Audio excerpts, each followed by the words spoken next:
You send the text, "I can't take that on tonight." Then you stare at the screen, heart pounding, already composing an apology. The boundary was reasonable. You were tired. You had reached your limit. So why does your body react as if you have done something terrible? If you know that feeling, welcome to the Self-Care Cafe podcast. I'm your hostess, Pami Parker. Here we take a gentle pause from the busyness of life and make room for conversations that nourish the heart, the mind, and the spirit. Today we're talking about what I call the boundary aftertaste, the guilt, anxiety, sadness, or urge to take back your words that can linger after you say no. The important thing to remember is this: feeling guilty is not the same as being guilty. Let's stay with one small scene. I'll call her Maya. Maya's sister texts at 8:47 p.m. and asks if Maya can handle school pickup the next morning. Maya has already worked a 10-hour day. She has a medical appointment, and she has promised herself one evening without solving someone else's emergency. Maya types, "I'm sorry, I can't do pickup tomorrow." She looks at the message for a full minute before sending it. Then she sends it, puts her phone down, picks it up again, and begins writing a second text. "Or I could maybe rearrange my appointment. Or I could come for part of the morning. I really feel terrible." Maya has not necessarily discovered that her boundary was wrong. She may simply be feeling the shock of not immediately becoming available. If you have spent years being the dependable one, the calm one, or the person who makes inconvenience disappear, a reasonable no can feel like a disruption in the whole relationship. What did Maya learn about being a good person? Perhaps that good sisters help, good daughters adjust, good co-workers say yes, good caregivers keep going even when their own energy is gone. Those qualities can come from love, but when they become rules with no room for limits, generosity begins to turn into self-abandonment. The guilt may also come from an old family role. Maybe you learned to notice everyone's mood before anyone spoke. Maybe peace depended on your flexibility. If so, another person's disappointment can register as danger, even when the present moment is simply uncomfortable. This is where empathy and responsibility need to be separated. Maya can understand that her sister is stressed. She can feel sorry that the request is difficult. She can say, "I know this is frustrating," but none of that automatically means Maya must change her answer. Empathy says, "I see that this is hard." Over-responsibility says, "Because this is hard, I must fix it."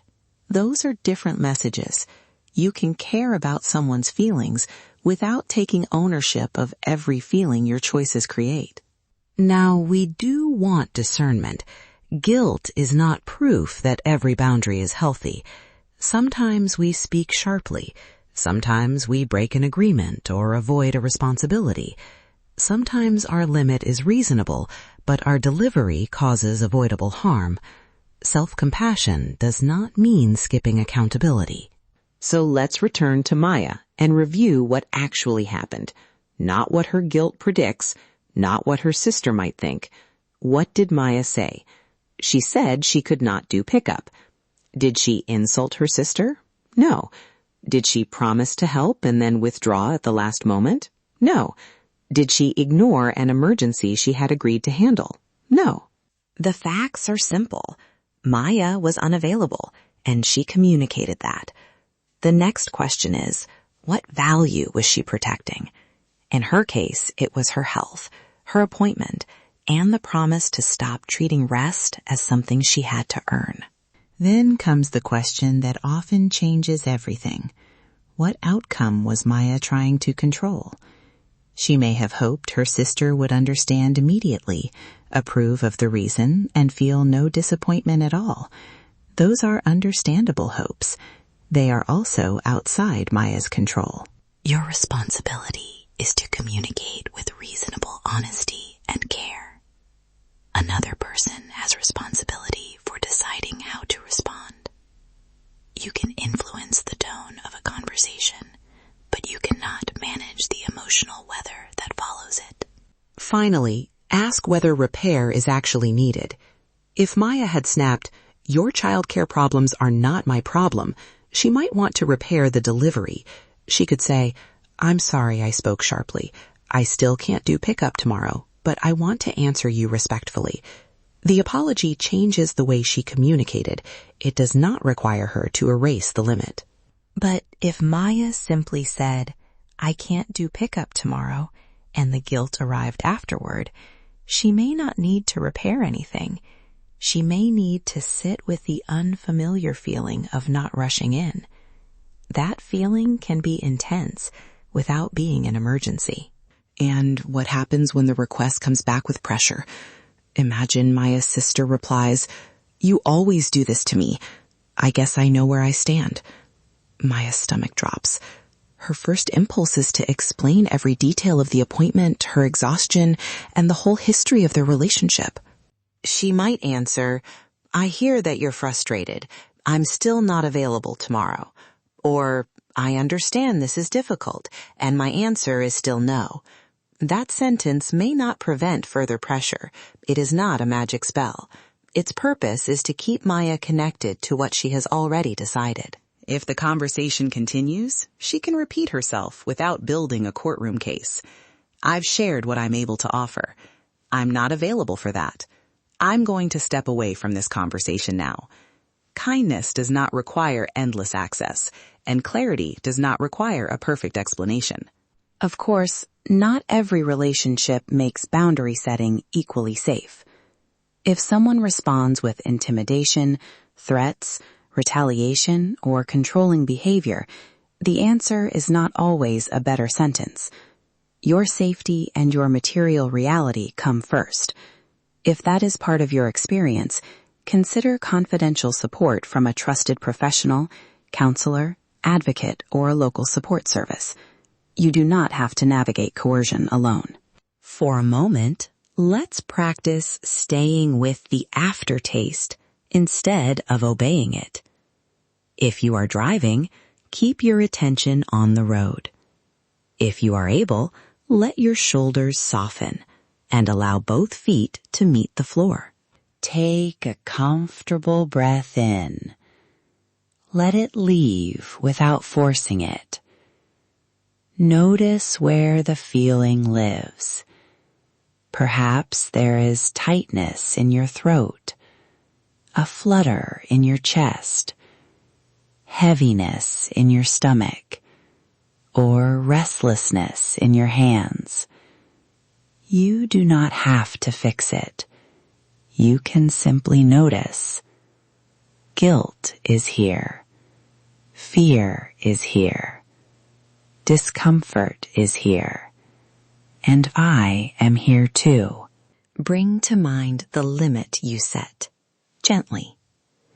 Ask yourself, what was I protecting? Let one honest answer come forward. Then ask, did I communicate with reasonable care? If yes, breathe and let the guilt be a feeling rather than an instruction. If no, name what needs repair without declaring that your need was wrong. You might place a hand over your heart or abdomen and say, I can care about their feelings without abandoning my own. You can repeat it if it helps, not as a way to become hard, as a way to remain present while your care develops edges. The goal is not emotional indifference. Someone else may still be disappointed, and you may still feel tender. The practice is steadiness, caring about the relationship while remembering that your life, health, time, and energy belong in the relationship too. This week, choose one low-stakes boundary. Nothing dramatic.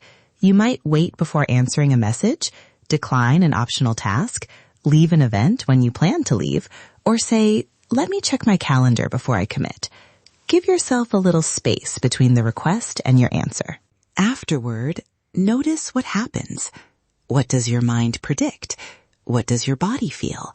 What value did the boundary protect? Did your words cause harm that needs repair? Or are you simply tolerating someone else's disappointment? You are gathering information, not grading your performance. If you are moving through caregiving, changing work, shifting relationships, or becoming more honest about what you can sustain, please be patient with yourself.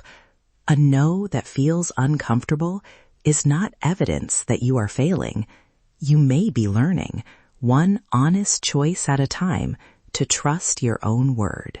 If this conversation gave you a little clarity, visit the Self-Care Cafe website for reflective tools, gentle practices, and support for navigating life's transitions. And if someone you care about is learning to set limits without abandoning herself, consider sharing this episode with her. Before you go, take one more comfortable breath. Let your shoulders soften. Your heart does not have to close in order for your life to have edges. When guilt arrives after an honest limit, you can listen with curiosity without letting it steer. Thank you for listening. Come as you are. Leave nourished.